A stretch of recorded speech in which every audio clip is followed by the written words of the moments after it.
qui avait une personnalité assez enflammée. Il avait déjà dit, il disait que, puis, tu sais, lui a vécu quand même la persécution, mais des contextes vraiment difficiles. Puis John Knox disait, j'ai jamais eu peur de personne ni du diable, mais quand que je monte prêcher l'Évangile, j'ai toujours la crainte de Dieu. Et avant de débuter notre étude sur Pierre, j'aimerais vous lire un proverbe. 16-19. Mieux vaut s'abaisser avec les humbles que de partager le butin avec les orgueilleux. Le dernier message que j'ai fait, ça a l'air qu'il a fait un choc. Euh, En fait, j'ai manqué un peu mon image. Ce n'est pas une commande que je reçois, mais vous allez voir. Euh, Mon image a pris trop de place par rapport au point que je voulais faire et ça a peut-être polarisé un petit peu. Et sur ça, je veux m'excuser. Puis, il me semble qu'un serviteur de Dieu, surtout s'il a la crainte, est capable de reconnaître un peu son erreur. Et laissez-moi encore, et si je prends la peine de le dire, c'est parce que je voulais un autre proverbe, 22:4. La conséquence de l'humilité, de la crainte de l'Éternel, c'est la richesse, la gloire et la vie. Et je pense que Dieu est plus glorifié parfois dans notre humilité que dans notre orgueil. Et Pierre va nous dire dans 1 Pierre, passage qu'on étudie aujourd'hui, au premier chapitre, et je vais seulement lire le premier verset, plus tard on lira la suite. 1 Pierre 1,17. Et si vous invoquez comme Père celui qui, sans considération de personne, juge chacun selon ses œuvres, conduisez-vous avec crainte pendant le temps de votre séjour sur terre. Alors, merci pour votre amour et votre grâce et votre patience. Si jamais vous pensiez que j'étais parfait, désolé. Et si jamais vous savez que je ne suis pas parfait, je ne vous décevrai pas. Prions. Dans ta beauté, Seigneur, nous voyons une plénitude de grâce, de vérité et de justice. Et elles correspondent exactement à ce à quoi des pauvres pécheurs tels que nous, tels que moi, avons besoin. Et c'est grâce à ton sang pour nous purifier. Ta grâce pour réconforter, ta plénitude pour combler. Et Seigneur, en toi se trouve tout ce que je recherche. La vie, la joie, la paix, le pardon, la miséricorde, le bonheur et aussi la gloire à venir. Glorifie-toi ce matin dans l'exposition de ta parole à travers un serviteur bien imparfait, par cette parole qui sanctifie. Que nos cœurs apprennent un peu plus sur la manière de marcher avec crainte en se reposant exclusivement sur le sacrifice de Jésus, ton Fils bien-aimé, qui a versé son sang si précieux. Et c'est au nom de ce Fils que je t'ai prie. Amen. Conduisez-vous avec crainte pendant votre séjour sur la terre.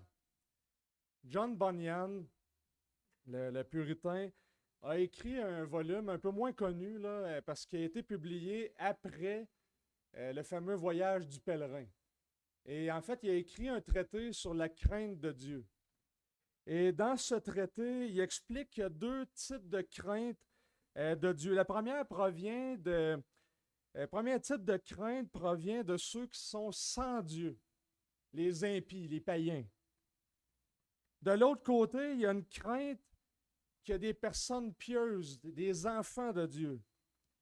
Dans le cas qui nous intéresse ici, Pierre va dire, si vous invoquez comme Père celui qui, sans considération de personne. Donc, il y a une crainte qui est le fruit d'une filiation. On l'invoque comme Père. D'un côté, la crainte des impies, des païens, c'est une crainte qui est rebelle, qui est démontrée dans la chute d'Adam quand que Dieu demande où es-tu, puis là, il va se cacher. C'est une crainte qui fait fuir l'Éternel. Elle fait en sorte qu'on ne veut pas s'approcher de Dieu.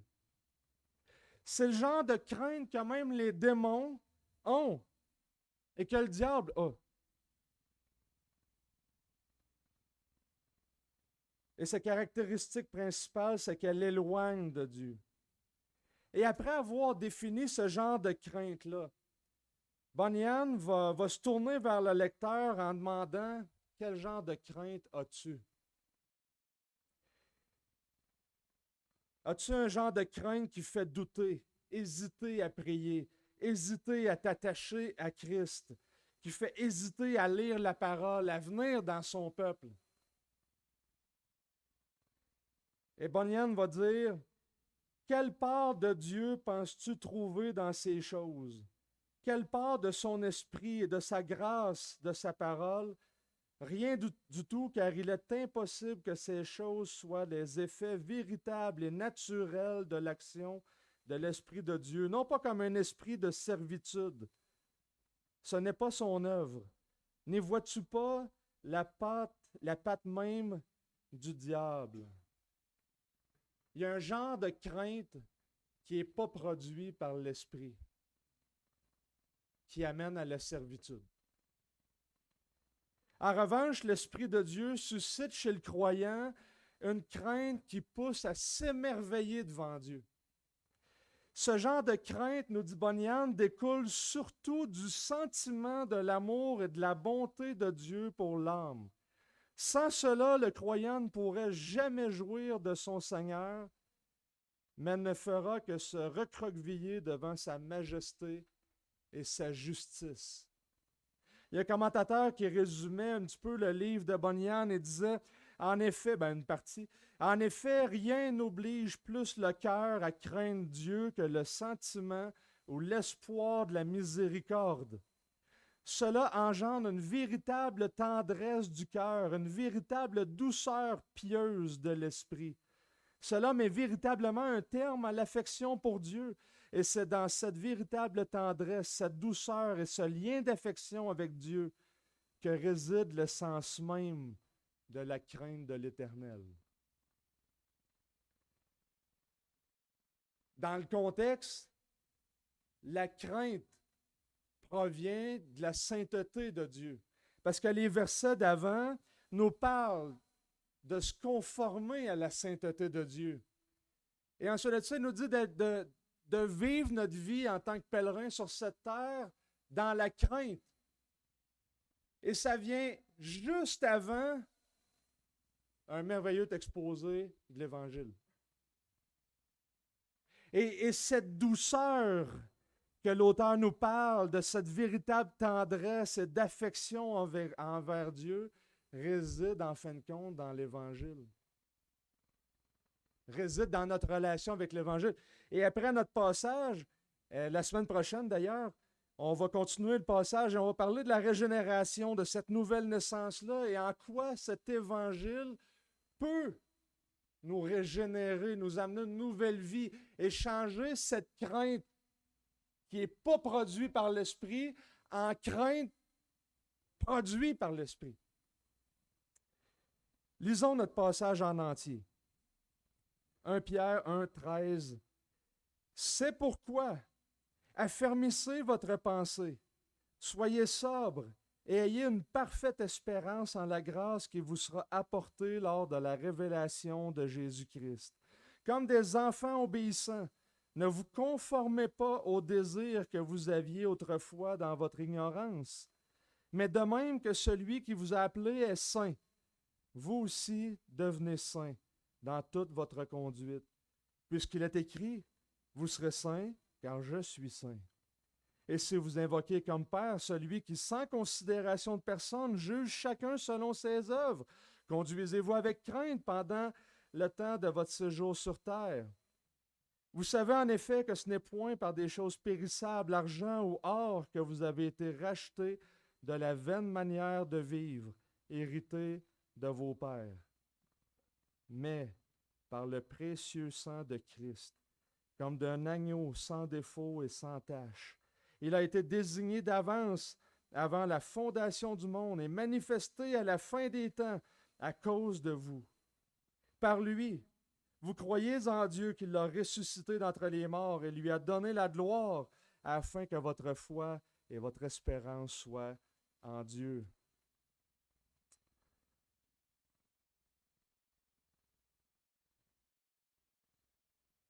De manière assez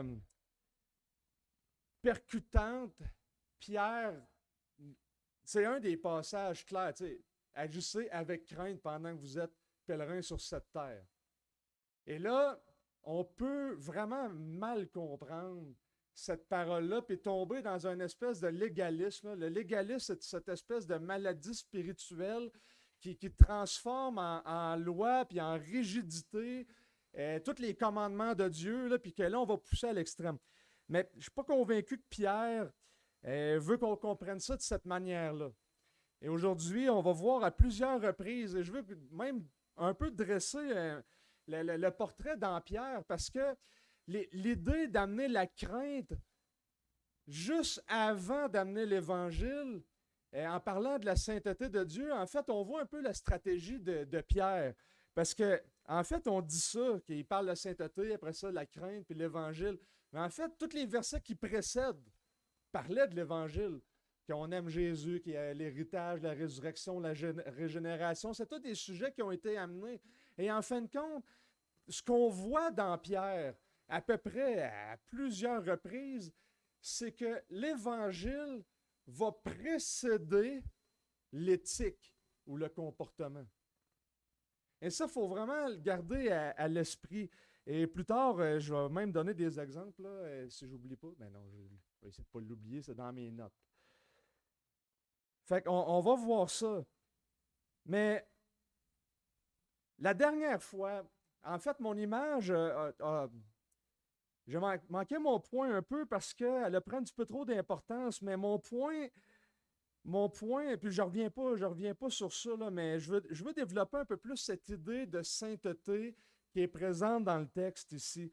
Parce que Pierre va donner 3 raisons au moins pour lesquelles un croyant devrait être saint.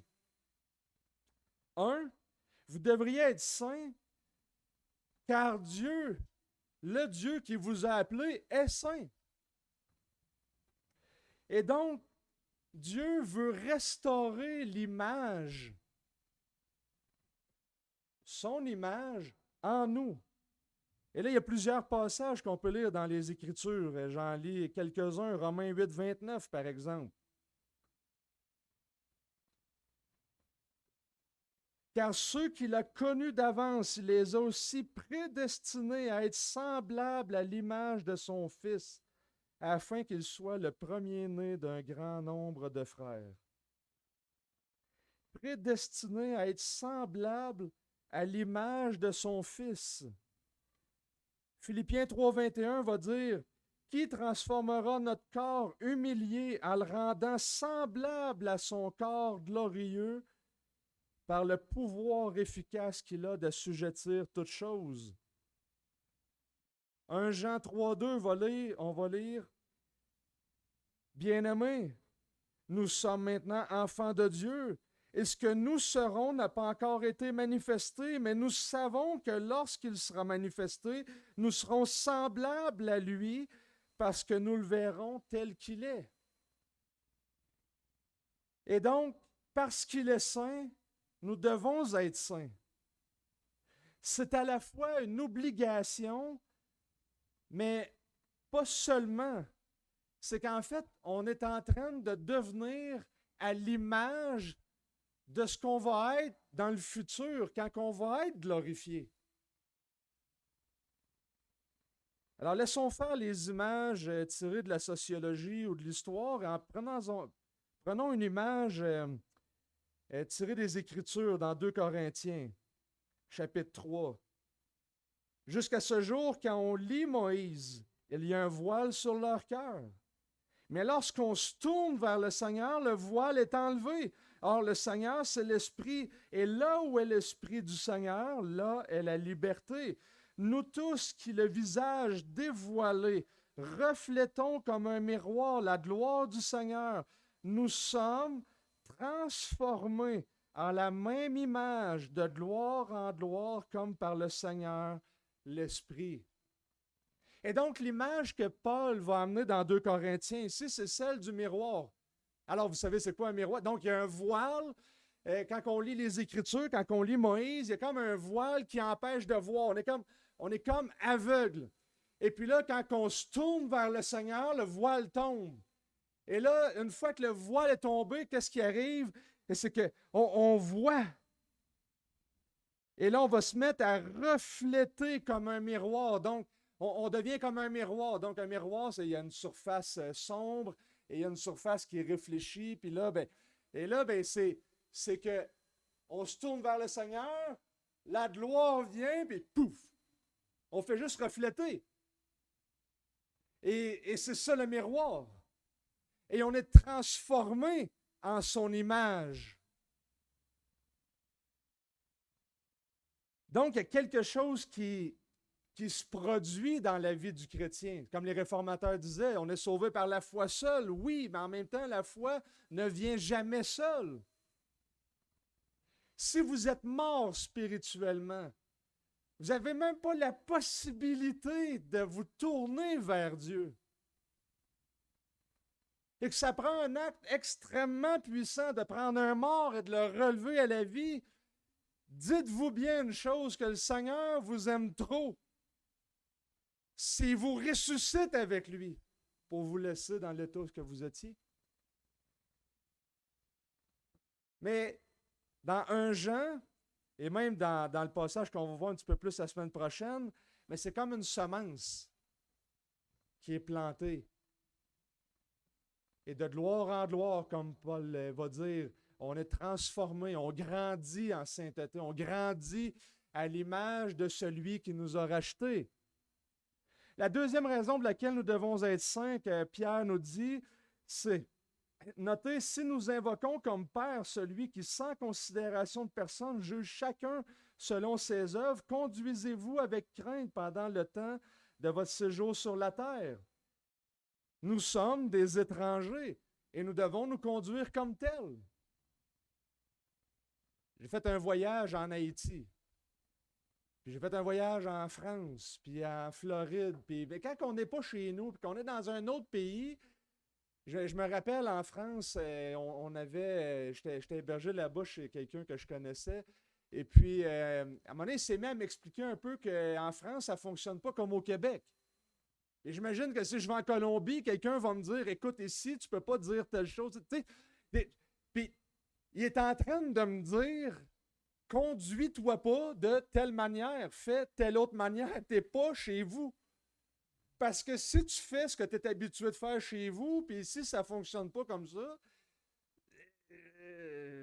ben ça le dit, ça ne fonctionnera pas comme ça. Tu sais, parce que tu es un étranger. Mais Pierre, c'est ce qu'il dit. Vous êtes des étrangers. Conduisez-vous comme tels.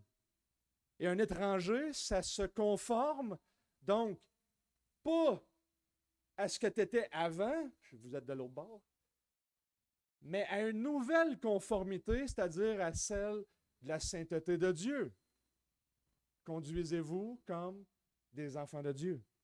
Et d'ailleurs, il va revenir un petit peu plus loin dans notre passage. On va le voir plus tard, mais désigné d'avance avant la fondation du monde et manifesté à la fin des temps à cause de vous. OK, verset 18, excusez. Que vous avez été rachetés de la vaine manière de vivre vérité de vos pères. Vous étiez dans une certaine manière de vivre. Tu n'es plus comme ça. Si tu prends connaissance que tu es un étranger sur cette terre, que ce n'est pas ta patrie, que tu es créé en vue de quelque chose d'autre et de beaucoup meilleur, vis comme tel. C'est William Barclay qui disait, la meilleure façon de se préparer à rencontrer notre Seigneur, c'est d'apprendre à marcher avec lui jour après jour. et jour après jour. De telle sorte que lorsque viendra notre dernier soupir, ça ne sera pas un choc, mais simplement l'entrée dans cette relation toujours entretenue au fil de notre vie. C'est ça. Mais notez que pour nous, il est un père. Mais ça a des conséquences aujourd'hui. Si on le sait qu'un père corrige ses enfants, bien, on va vivre dans cette crainte de ne pas s'attirer. Je me rappelle, mon père est décédé, ça fait plusieurs années, mais quand ma mère, elle me disait, elle essayait de nous corriger, puis à un moment donné, elle dit attends, même que ton père arrive. Ça réglait beaucoup de problèmes, cette phrase-là. Hein? On devenait sage, on devenait. Ça, on marchait au pas. Mon père faisait 6 pieds 8, 288 livres. Non, il faisait moins que ça. Mais il était quand même costaud. Et quand j'étais petit, j'étais beaucoup plus maigre. Mais c'est le père. Et ma mère, elle essayait de nous dire quoi? Conduis-toi comme si ton père était là. Parce que tu ne ferais pas ça si ton père était là. Ça a pris du temps avant que je le comprenne, mais aujourd'hui, je suis père. Puis je me dis, un jour, j'espère qu'ils vont comprendre eux autres aussi. Et donc, on devient des enfants obéissants qui veulent ressembler à l'image de celui qui nous a rachetés, un Père qui est saint. Et la troisième raison que Pierre va nous donner, c'est qu'il va juger sans distinction de personne selon ses œuvres. Il n'est pas en train de dire que vous êtes sauvés selon vos œuvres. Ça, c'est réglé au deuxième verset pratiquement de la lettre. Ce n'est pas de ça qu'il dit. Il dit, vous avez un Père et vous allez agir comme tel.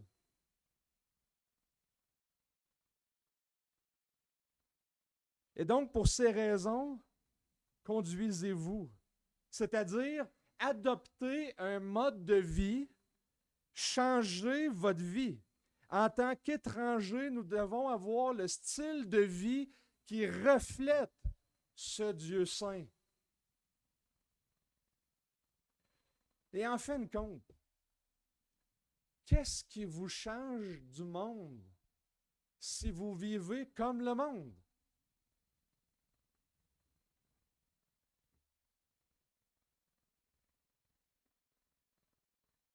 Si dans votre vie, autour de vous, il n'y a personne qui est choqué, qui est troublé, qui se pose des questions, qui vient de questionner, qui vient de picosser parce que tu sens différent, pose-toi des questions. Est-ce que c'est parce que tu es encore trop conforme à leur vaine manière de vivre? Je ne suis pas en train de dire qu'il faudrait tout être habillé pareil puis se couper la moustache d'une telle façon. C'est pas ça que je dis, là.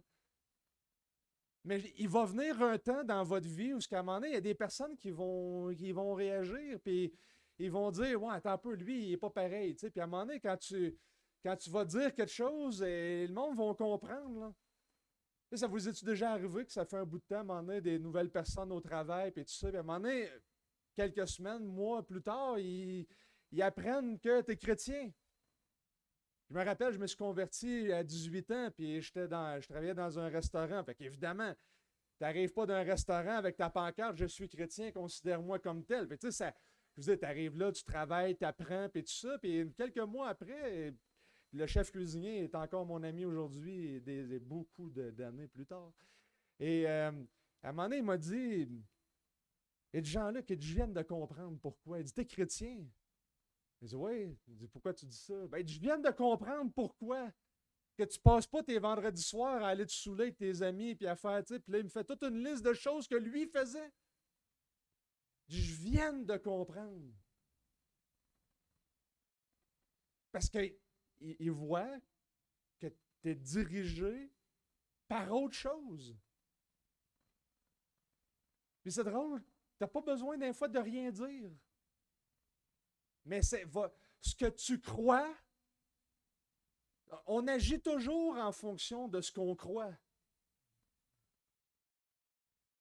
Si tu es athée,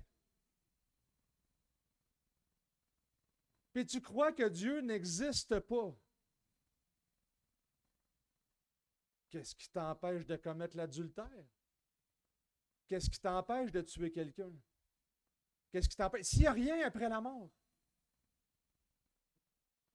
qu'est-ce qui t'empêche de voler ton voisin? Qu'est-ce qui t'empêche? Et là, je ne suis pas en train de dire que tous les athées, c'est tous des voleurs, des meurtriers, puis des... Bon, en fait, peut-être. Mais en fait, on est tous pécheurs. Mais qu'est-ce qui t'empêche dans ta moralité? Prenez un exemple, par exemple. Tu sais, Michel Onfray, il a écrit à peu près 150 livres, là, qui est le fruit de bien des conférences. Puis lui, c'est un militant athée. Puis même lui, là, voulait instaurer une société sans Dieu. Puis il voulait ça. Puis là, à vitesse grand V, là, depuis 5-6 ans, là, on voit là, la montée du wokisme et tout ça. Puis même lui, là, actuellement, il va dans les médias pour dire « Wow, wow, wow, calmez-vous, là, changez pas trop radicalement la société. » Parce que là, quand vous rejetez Dieu, vous rejetez tout le système de valeurs avec, puis ce système-là, je ne suis peut-être pas prêt. J'avais dit que je voulais le rejeter, mais ça fait quand même un peu mon affaire qu'il y ait une vérité, qu'il y ait quand même de la moralité, qu'il y ait quand même... Et là, si on flush tout ça, même lui, il a peur des conséquences. En fait, il n'est juste pas conséquent avec sa propre philosophie. Et je le sais que ce n'est pas tous les athées qui vont finir par commettre l'adultère, le meurtre et le vol et tout ça. C'est pas ça le point. Et le point, c'est que ce que tu crois n'empêcherait pas ça. Parce qu'on agit en fonction de ce qu'on croit.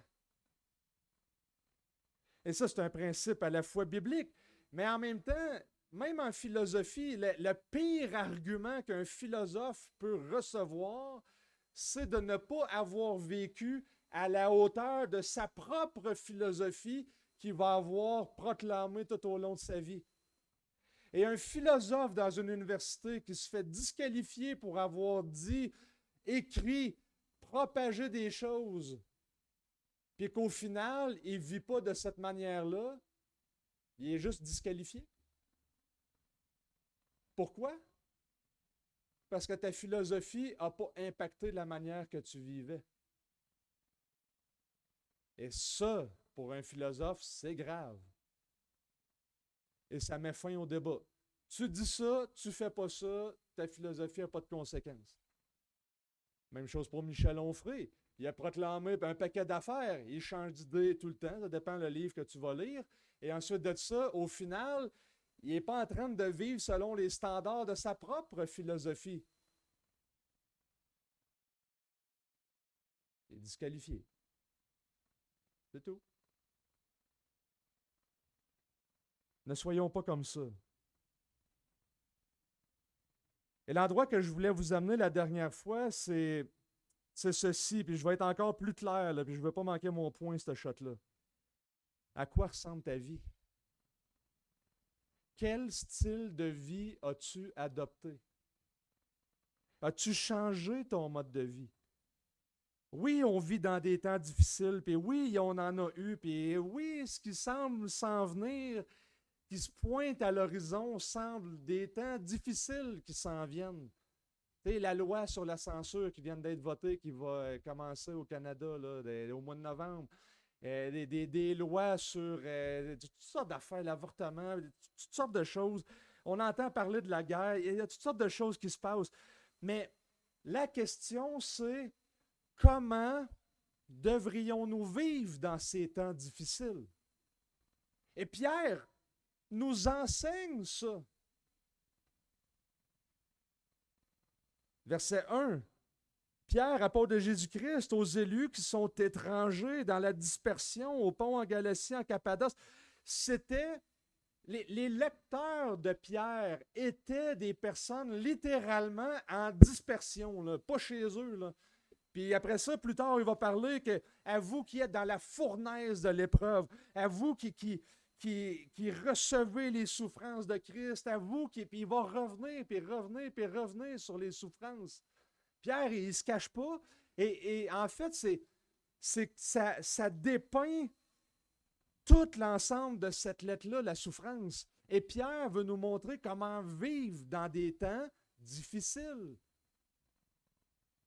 Et comment vivre dans des temps difficiles? Quelques remarques. Un, on est des étrangers, des pèlerins. Et vous n'êtes pas les premiers à avoir eu des épreuves. Deux, dans le passage qui nous occupe à matin, il faut noter que Pierre exhorte quand même à regarder vers l'avant. Oui, il y a cette crainte que Dieu peut juger, qu'il peut nous corriger dans notre vie, mais en même temps, il pointe dans d'autres passages, tu sais, verset 7, afin que votre foi éprouvée, bien plus précieuse que l'or périssable, cependant éprouvée par le feu, se trouve être un sujet de louange et de gloire et d'honneur lors de la révélation de Jésus-Christ. Regarde vers l'avant. Il y a quelque chose qui s'en vient. Pour les uns, c'est la ruine éternelle. Pour les autres, c'est la joie éternelle. Marche ta vie en regardant aussi par là. 3, regarde vers l'avant. Dans notre message, c'est également regarder vers les jugements. Il va dire, par exemple, au chapitre 2, verset 12, « Au milieu des païens, ayez une bonne conduite afin que l'œil vous calomnie, comme vous faisant le mal, il voit vos œuvres bonnes et glorifie Dieu au jour de sa visite. » Chapitre 4, verset 5, « Ils en rendront compte à celui qui est prêt à juger les vivants et les morts. » Alors Pierre, dans sa pensée, ce n'est pas un verset isolé qui dit « Regarde vers l'avant, il y a un jugement qui s'en vient. » C'est que ça reste dans sa pensée et chapitre après chapitre, ça revient. Quatrièmement, notez que Pierre va passer régulièrement à une vision future, mais en même temps, il va toujours baser son éthique ou le comportement sur la base de l'Évangile. Par exemple, ici on en a un cas, il a tout expliqué l'Évangile, après ça il va dire, à cause de ça, affermissez votre pensée, adoptez un certain style de vie. Regardez chapitre 1, verset 25. Mais la parole du Seigneur demeure éternellement. Cette parole est celle que vous a été annoncée par l'Évangile. Donc, il rappelle l'Évangile. 2.1, rejetez donc toute méchanceté, etc., etc. Donc, quand il va passer un sujet éthique, Pierre va prendre la peine de rappeler l'Évangile. 2.9 à 10. Vous, par contre, vous êtes une race élue, un sacerdoce royal, une nation sainte, un peuple racheté, afin d'annoncer les vertus de celui qui vous a appelé des ténèbres à son admirable lumière. Vous qui autrefois n'étiez pas un peuple et qui maintenant êtes le peuple de Dieu. Vous qui n'aviez pas obtenu miséricorde et qui maintenant avez obtenu miséricorde. Alors, vous voyez, il rappelle encore l'Évangile ou des fruits de l'Évangile, il va placer tout ça. Verset 11, « Bien-aimés, je vous exhorte en tant qu'étrangers. » Et là, il va passer à une question éthique. Mais il rappelle l'Évangile, il rappelle notre identité, il rappelle qui on est en Christ. Puis ensuite de ça, parce que c'est ce que vous êtes, faites ça. Et là, on pourrait continuer avec le rôle des femmes et des maris au chapitre 3, le rôle des anciens. Ainsi donc, puisque Christ, au chapitre 4, verset 1, a souffert dans la chair, vous aussi armez-vous de la même pensée. Et ensuite de ça, il va parler de l'hospitalité, il va parler de toutes sortes de sujets, faire des exhortations. Alors, il rappelle l'Évangile. Et l'Évangile va produire quelque chose. Va produire quelque chose dans nos vies. Alors, comment appliquer tout ça? Un de mes passages préférés dans les Écritures, c'est Luc, chapitre 21. Tout le monde connaît Luc 21, 34 à 36? Prenez garde à vous-même de craindre que vos cœurs ne s'apesantissent par les excès du manger et du boire et par les soucis de la vie, et que ce jour ne vienne sur vous à l'improviste, car il viendra sur tous ceux qui abattent la surface, qui habite sur toute la surface de la terre. Veillez donc, priant en tout temps, afin de paraître debout devant le Fils de l'homme. Dans ce passage, Jésus va donner 2 mises en garde. 2 mises en garde sérieuses. Et notez que la première chose qui devrait frapper dans ce passage-là, c'est de savoir à qui il adresse sa mise en garde. Il l'adresse aux apôtres, aux 12. Prenez garde à vous-même. Et je suis toujours dans cette question, comment vivre dans des temps difficiles? Prenez garde à vous-même. Soyez sur vos gardes. Remarquez que ce que Jésus ne dit pas, il ne dit pas, prenez garde au diable. Le diable qui rôde, qui va... c'est pas ça qu'il dit. C'est un danger véritable. Pierre va parler de plus tard, mais il va en parler au chapitre 4, 5, quasiment à la toute fin de la lettre. Notez que Jésus, dans ce passage, il ne dit pas « prenez garde au monde, le vilain monde qui cherche à vous séduire ». Mais il dit que dans les temps de la fin, le véritable danger, ça va être vous. Prenez garde à vous-même. Parce qu'il y a 2 dangers qui vont vous guetter. De craindre que vos cœurs ne s'apesantissent par les excès du manger et du boire.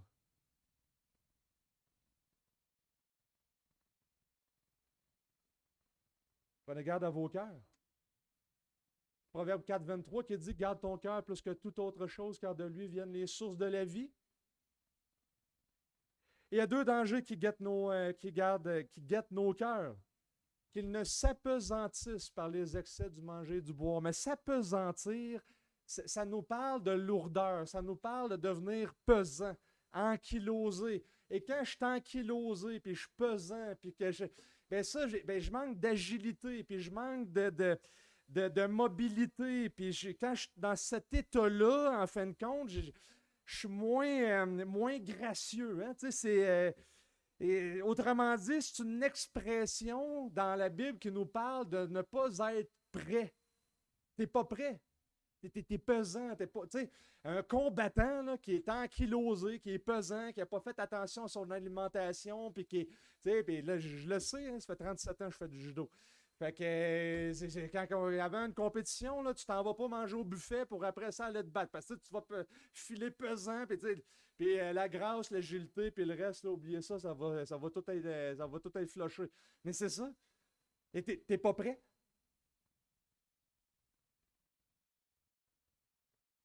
Et le deuxième danger, ça, à Actonville, probablement que vous n'avez pas ce problème-là, là, c'est juste dans ma région que ça, mais je vous le dis quand même, là, mais il dit prenez garde à vos cœurs, prenez garde à vous-même de craindre que vos cœurs ne s'apesantissent par les soucis de la vie. N'as-tu qui ont ça, les soucis de la vie? Les soucis de la vie, hein? Le contexte économique d'aujourd'hui, puis là, on pourrait faire toute la liste, là, puis tout ça. Mais qu'est-ce qui empêche un grand, grand nombre de personnes de venir au Seigneur Jésus pour être sauvées? Qu'est-ce qui étouffe l'Évangile quand on la proclame? Il va donner la parabole des semences. Il va dire dans Matthieu 12 que celui qui a reçu les semences parmi les épines, c'est celui qui entend la parole, mais en qui les soucis du monde, la séduction des richesses étouffent cette parole et la rendent infructueuse. Alors, la séduction des richesses, les plaisirs de la vie font partie des raisons communes qui font qu'un grand, grand nombre de personnes viennent au Seigneur Jésus pour être sauvées. Mais c'est les mêmes raisons qui font en sorte qu'il y a un grand, grand nombre de chrétiens qui ne viennent pas à Christ pour trouver leur joie, puis leur plaisir, puis leur bonheur, puis leur paix, puis leur pardon, parce que les soucis de la vie produisent des choses dans notre vie qui fait qu'on peut devenir appesanti. Mais s'appesantir, ça n'arrive pas du jour au lendemain, ça. Tu ne te lèves pas le matin, là, puis à un moment donné, tu d'être en feu pour le Seigneur, puis tu sais, là, t'es pépant, tu lis ta Bible, tu pries, tu fais tout, là, tu sais, tout ce qu'on veut dire. Et puis là, tu te lèves le matin, là, puis à un moment donné, tu sais qui m'arrive, j'ai plus le goût d'aller à l'église, j'ai plus le goût de prier, faut voir les frères, tu sais, non, ça arrive pas de même, là. Tranquillement, pas vite. Prends une petite décision, là. Ah, une autre petite décision, là. Puis un autre, là. Puis en même temps, c'est les 1001 décisions de tous les jours qui fait que tranquillement, pas vite. À un moment donné, là, tu vas te regarder dans le miroir, puis il y en a qui vont se réveiller, pour ceux qui se réveillent. Là, ils vont dire, voyons, qu'est-ce qui m'arrive? J'ai plus le goût de l'église, j'ai plus le goût de rien. Ben, c'est ça. C'est appesanti. Les soucis de la vie, les plaisirs de la vie, tranquillement, pas vite. La deuxième mise en garde, c'est veiller et prier en tout temps. Littéralement, ce que ça dit, c'est veiller, ça c'est l'ordre, priant en tout temps. Donc, l'ordre, c'est de veiller. Prier, c'est la façon de veiller. Et donc, et là, je ne veux pas juste parler de Luc, mais voyez les parallèles, parce que Pierre a reçu l'enseignement de Jésus. Et Pierre nous développe la théologie de Jésus. Fait que Pierre, en Pierre 4, 1 Pierre 4, 7, il va dire « La fin de toute chose est proche, soyez donc sensés et sobres en vue de la prière. » Pierre va appliquer les enseignements de Jésus. Dans ces temps difficiles, dans les temps, comment qu'on va survivre? Comment qu'on va se préparer à des temps difficiles? À écouter un grand nombre de chrétiens sur YouTube et les autres dans les églises, il faut écouter le plus de vidéos possible sur l'eschatologie. Il faut écouter le plus de vidéos possible sur les stratégies que les gouvernements vont donner. Il faut écouter le plus de vidéos possible. Vous comprenez où est-ce que je m'en vais avec ça? Et Jésus, c'est pas ça qu'il dit. Jésus, il dit veillez, et la manière de veiller, c'est de prier. Et Pierre va dire la même chose. Soyez sobres. L'idée de sobriété se trouve, tiens donc, dans le premier verset de notre passage. C'est pourquoi affermissez votre pensée, soyez sobres. Pierre est extrêmement conséquent à la fois des enseignements de Jésus et de là où il veut nous amener dans sa lettre. Dans des temps difficiles, sois vraiment ferme dans ta doctrine et adopte une conformité à l'Éternel. Sois sobre. Sobre, je rappelle que c'était cette idée de ayez les pensées claires, soyez au clair avec ce que vous croyez. En 5.8, il va dire, soyez sobre, veillez. Vous voyez, il reprend des enseignements de Jésus et il les applique. Comment rester alerte? C'est en priant. La sécurité vient dans la prière. Le combat de Jésus s'est fait où? Au cœur de son épreuve. Il s'est fait dans le jardin de Gethsémani sur les genoux. Puis quand il s'est relevé, il était prêt. Il est allé jusqu'au bout. Alors, pour beaucoup d'entre nous, il y en a qui pensent que le retour du Seigneur va être précédé d'événements très difficiles. Notez Pierre,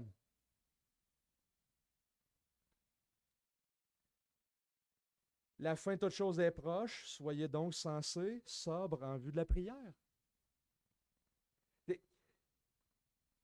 On regarde les événements du 11 septembre, puis les tremblements de terre en Haïti. Là, en Haïti, là, je veux dire, ça 8 secondes de tremblement de terre. Là, on ne s'en attendait pas. Là, je veux dire, à un moment donné, tu es là, puis tout va bien. Ben, à un moment donné, 8 secondes de tremblement de terre.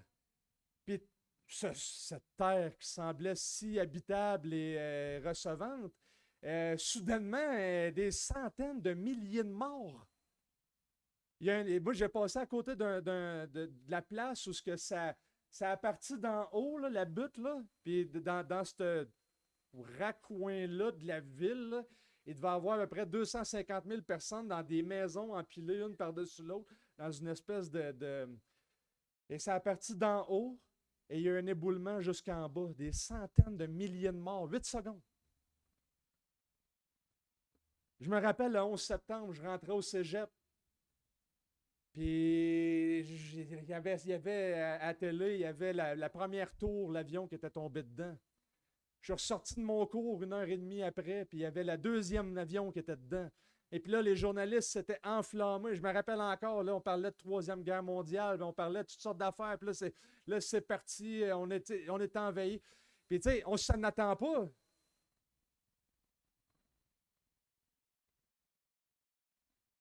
Êtes-vous prêt au pire? Êtes-vous prêt au pire? Puis les épreuves, puis moi, je ne suis pas dispensationaliste. Je ne pense pas qu'il va y avoir une espèce d'enlèvement de l'Église, puis qu'il y a 7 ans de tribulation littérale divisé en 3 ans et demi, puis toute cette patente-là. Je ne suis pas là-dedans. Et peu importe votre croyance sur ça, Pierre est au clair au fait que vous allez avoir des tribulations. Puis souvent, ils vont arriver quand tu t'en attends pas. Êtes-vous prêt au pire? On ne s'en attendait pas le 11 septembre, puis Haïti, puis la COVID, puis en Israël, puis après ça, puis là, en Ukraine, puis là, à un moment donné, ben, paf, on est dedans. Êtes-vous armé pour ça, mentalement, spirituellement? Pendant que souvent, on n'est même pas capable d'être chrétien pendant que des fois, c'est facile. Comment on va le faire quand ça va être difficile? Et Pierre veut nous armer pour ça. Pierre est conséquent. Ne vous faites pas surprendre. Vivez de telle manière à être conforme au Seigneur, de telle sorte que, pour reprendre l'expression de Jésus, d'être trouvé debout devant le Fils de l'homme. C'est ça que Pierre est en train d'appliquer dans notre passage. Soyez prêts. Soyez saints. Soyez conformes à l'image de Dieu. Et là, je veux parler du sang de Christ, parce qu'on en arrive là. Et là, on peut vivre dans la crainte, on peut voir ça, puis on peut dire, on voit Pierre qui nous regarde, pense vers l'avant, regarde vers l'avant. Oui, il y a un jugement, mais en même temps, il y a des bénédictions. Puis c'est là qu'on s'en va, frères et sœurs. Mais ça ne se fait pas tout seul, parce que vous savez en effet que ce n'est point par des choses périssables, l'argent ou l'or que vous avez été rachetés de la vaine manière de vivre, vérité de vos pères, mais par le sang précieux de Christ, comme d'un agneau sans défaut et sans tache. Après à la Deuxième Guerre mondiale, il y a un juif du nom de Simon Wiesenthal qui a écrit un petit livre qui s'appelle Les fleurs de soleil. Vraiment intéressant d'ailleurs, si vous pouvez mettre la main là-dessus, c'est vraiment bon.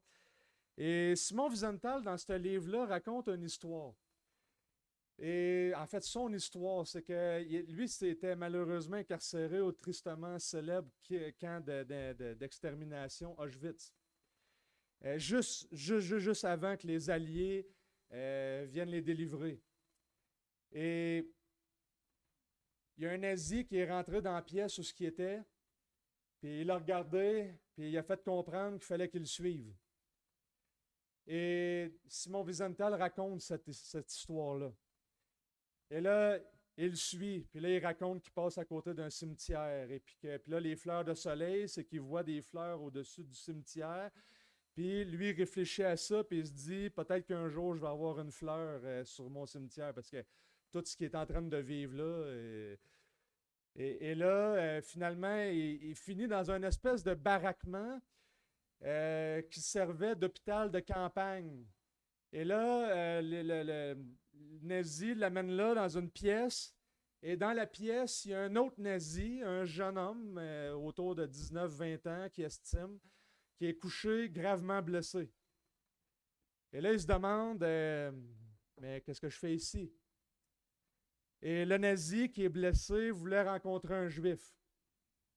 Et dans sa blessure, tu sais, il comprend qu'il était à la veille de mourir. Et le nazi commence à raconter les atrocités qu'il a faites contre le peuple juif. Tuer, brûler, des paquets d'affaires. Et puis lui, ben, il réfléchit à ce qu'il reçoit. Et puis là vient le moment décisif. Le nazi voulait un juif parce qu'il voulait y poser une question, ou plutôt lui demander quelque chose. Et cette chose-là, c'était « Pardonne-moi ». Et Wiesenthal a vraiment lutté avec ça. Et en fait, son livre, il l'a écrit pour l'envoyer à des philosophes, des personnes de littérature, des théologiens de toutes sortes de milieux, parce qu'il n'a pas su quoi répondre. Et il luttait avec ça. Et 2 semaines après, si je ne me trompe pas, les Alliés sont venus les libérer du camp, et pendant des mois, ça le tracassait. Parce que quand il a posé la question, le nazi, lui, il se disait, est-ce que je peux pardonner? Moi, tu sais, lui m'a rien fait. Est-ce que je peux pardonner comme un représentant de la nation juive? Il était tout mêlé. Et sans dire un mot, il a quitté la pièce. Et là, ça l'a tracassé. Et son livre, il l'a écrit à l'intention de ceux qui étaient pour le lire en leur posant une question. La question, c'est celle-ci. Ai-je eu raison de quitter sans rien dire? Et là, on voit dans son livre les commentateurs qui parlent, qui essayent de répondre à la question. Et je trouve que c'est une bonne manière d'introduire le sujet. Évidemment, on se dit tout, ben, il ne peut pas représenter la nation juive puis pardonner. Tu sais, lui, il a rien, tu sais, l'autre, il n'a rien fait. Comment je peux être le représentant? Alors, je pose la question. Pourquoi Jésus serait le représentant?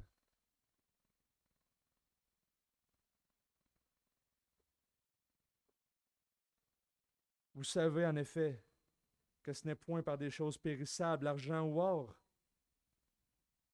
que vous avez été rachetés. Ici, ça nous parle de la rédemption. On a été rachetés d'une vaine manière de vivre, héritée par nos pères, mais par le précieux sang de Christ. Notez, et là, rapidement, je veux faire 2 choses aujourd'hui. Un, je veux juste considérer le qualificatif précieux appliqué au sang. Puis après ça, je veux m'attarder sur le pourquoi que ce sang est précieux. Là, lorsqu'on utilise le terme précieux, c'est pour décrire quelque chose qui est pas commun, qui est pas quelque chose de spécial.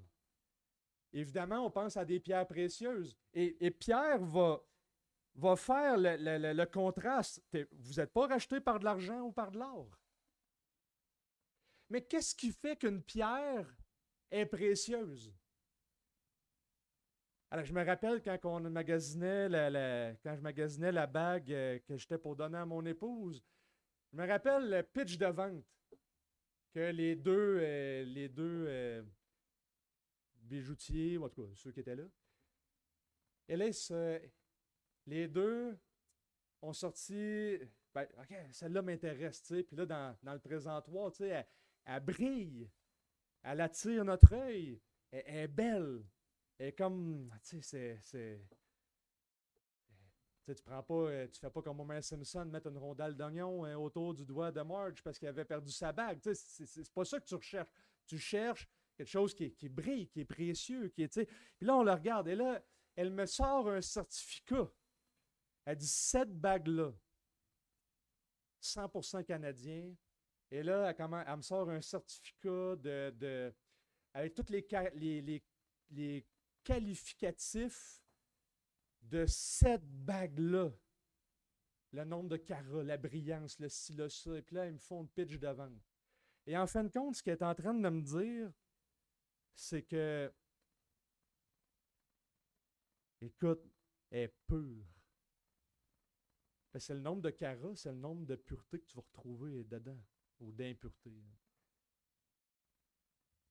Il y a un bijoutier à New York qui a exercé pendant 50 ans. Il faisait des tailles de diamants. Il en a vu des milliers, des milliers, des milliers. Et lui-même disait, j'ai jamais vu, et dit, je ne pense pas que ça existe, une pierre parfaitement pure.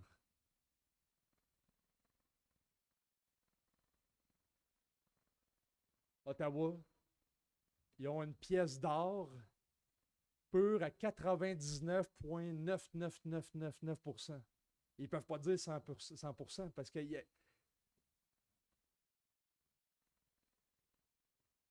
ça nous parle de quelque chose qui a une grande valeur. Et maintenant, pourquoi le sang de Jésus est précieux? C'est à cause de sa proximité à la perfection. Jésus est, je le dis poliment, pour l'image, est la chose la plus pure de tout l'univers. Il n'y en a pas d'autre. Ça n'existe pas. Et quand on fait face à la pureté, quand les disciples étaient dans le bateau, puis Jésus il se lève, puis il apaise la tempête, il tombe par terre, puis les mots qui est là, c'est que le poil, il a dressé ses bras, remplis de crainte. Et puis quand ils ont vu la sainteté de Christ, ils avaient peur parce qu'il n'y a rien qui nous confronte plus que de voir quelque chose qui est saint, qui est pur. Ça nous challenge. On n'est pas habitué à ça. Regardez Pierre ce qu'il va dire en 2,22. Lui qui n'a pas commis de péché et dans la bouche duquel il ne s'est pas trouvé de fraude. Lui qui insultait, etc., etc. Jésus est pur. Si vous pensez que Jésus a fait même un petit péché mignon, là, même si Jésus avait fait ce petit péché mignon, là, il aurait été complètement disqualifié d'être votre représentant. Et notez ce que Pierre va dire. Par le précieux sang de Christ, comme d'un agneau sans défaut et sans tache, il a été désigné d'avance avant la fondation du monde et manifesté à la fin des temps à cause de vous. Dieu n'était pas surpris d'envoyer Jésus. Il savait. Il savait qu'il était pour être pur, saint, parfaitement conforme, qu'il pouvait prendre, qu'il pouvait même transcender.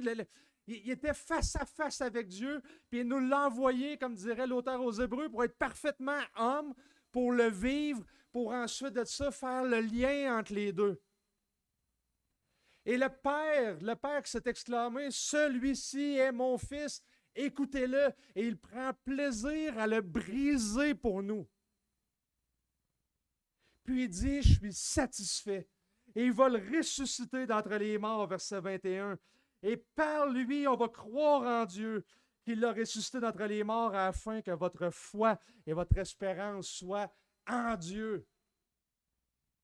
Alors, la foi et l'espérance qui sont bâties et construites sur Christ et sur Dieu.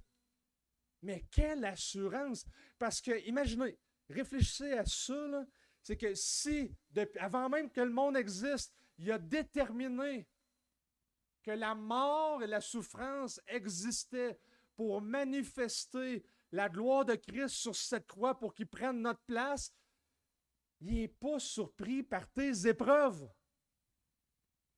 Et aussi fidèle il est d'avoir mis en place dans l'histoire du monde les événements qui amènent à la mort de Christ, aussi certainement il va préserver votre héritage au ciel.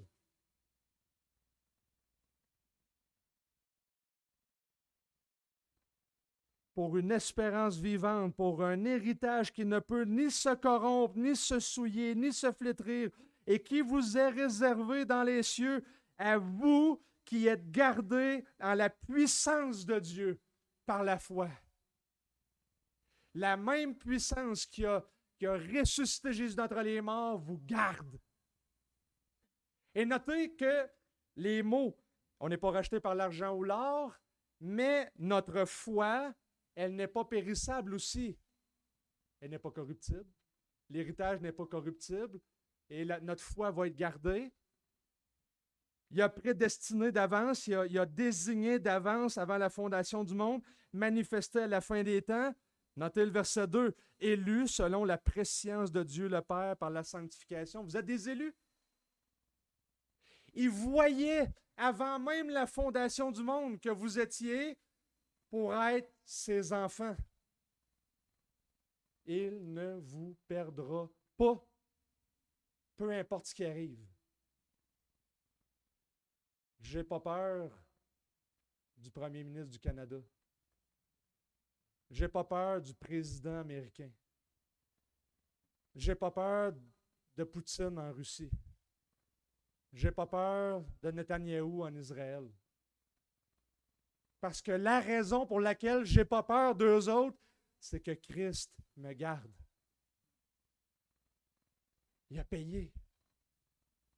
Le monde peut s'effondrer. Le monde peut brûler. Mais il ne me perdra pas. Et c'est ça mon espoir. C'est ça notre foi. Avant la fondation du monde, il connaissait le plan.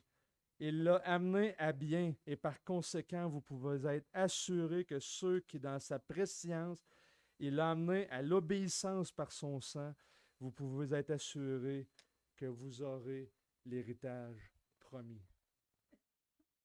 Vous n'êtes pas chrétien? Vous doutez? Vous avez quoi à offrir de plus que le sang de Christ?